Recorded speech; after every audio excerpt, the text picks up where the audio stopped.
All right, for more on that, joined now by University of Johannesburg Centre for Social Change Director, Professor Patrick Bond. Prof, good to have you, and thank you very much for your time. Electricity Minister Jose Ramokgopa believes that power ships, especially the ones that we are looking at here, are an important part of installing the energy resource that we need in the country that is currently quite lacking. So this solution of these car power ships is definitely part of what we need to be doing going ahead. Now we're hearing that the company that they have been eyeing has come to the party almost to say, okay, it can no longer be 20 years, but it will be 5 years. It will come at a cost. Is that something, firstly, that South Africa should be agreeing to, the higher cost? Of course, they are agreeing to the shortened period because that's partly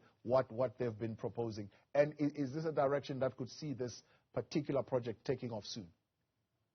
Oh, thanks for having me, Taba. I think the original 20 years that we've heard about for about 2.5 years now was irrational. And I think the main thing is that our need for, let's call it a backup plan, if we don't invest enough in solar and wind and energy storage, would it be useful to have car power ships? So some would say yes, because we're desperate.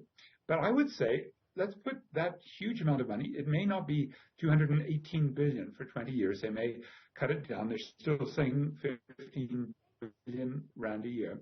But if we were to put that into renewables and storage, plus we start to regulate who is using the electricity, the scarce electricity is often abused by what's called the energy intensive users group, 27 companies that use 40% of the electricity according to their own statistics, and they only produce 20% of GDP and a small fraction of jobs. So I think a combination of what we call demand management, trying to get conservation in these areas where the abuse of electricity, BHP Billiton in Richards Bay, 7% of the grid, 30 cents a kilowatt hour, that's about an eighth of what you and I are paying, or Sasol to squeeze coal in Secunda to make petrol. Those are extraordinary abuses of electricity. And if we could combine more renewable investments and less consumption by these very, very inefficient users, we would not need the car power ships. They also are corrupt, and they're another source of the fossil fuels and the emissions that will put our economy into sanctions by our Western trading partners. So I think very much to be avoided if possible. So it is argued that this Turkish company is already on the continent. For example, running power ships in Ivory Coast, in Sierra Leone, Senegal, Ghana, and elsewhere. And so it is a company that certainly has a track record of being able to do this. But not a very good track record, because they are very prone to dealing with corrupt governments, and one of the most sort of obnoxious was Lebanon, and the people very much suffered from the deals, and particularly the company's willingness to switch off. They didn't have any provisions for countries.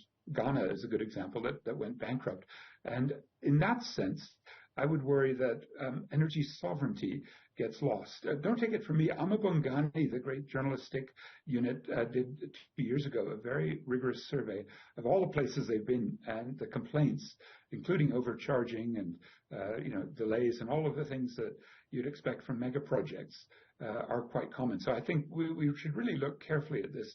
There are allegations by competitors that in South Africa, using Gwede Mantashe's networks, there was corruption in the original tendering of this Karpowership deal.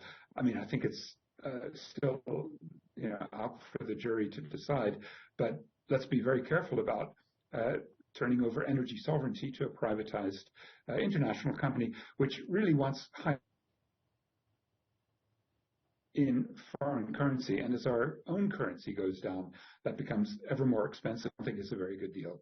So are you saying there are other issues other than their inability, for example, to fulfill the environmental assessments that would prove to have a corrupt element to them?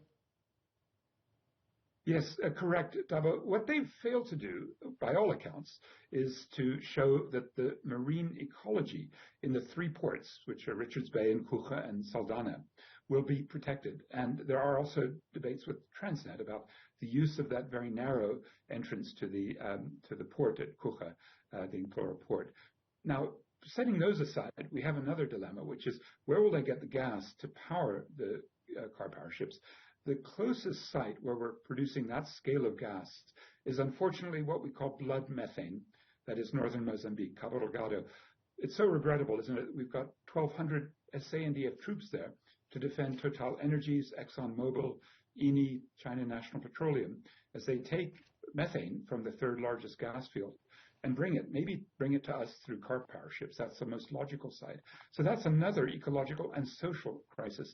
And of course, the final one is the most important, the climate catastrophe, because methane that they'll use in the LNG, the liquefied natural gas, when it leaks, it's 85 times more potent a greenhouse gas than the CO2 from our coal-fired power plant. It's much worse. It's not a transition fuel by any means.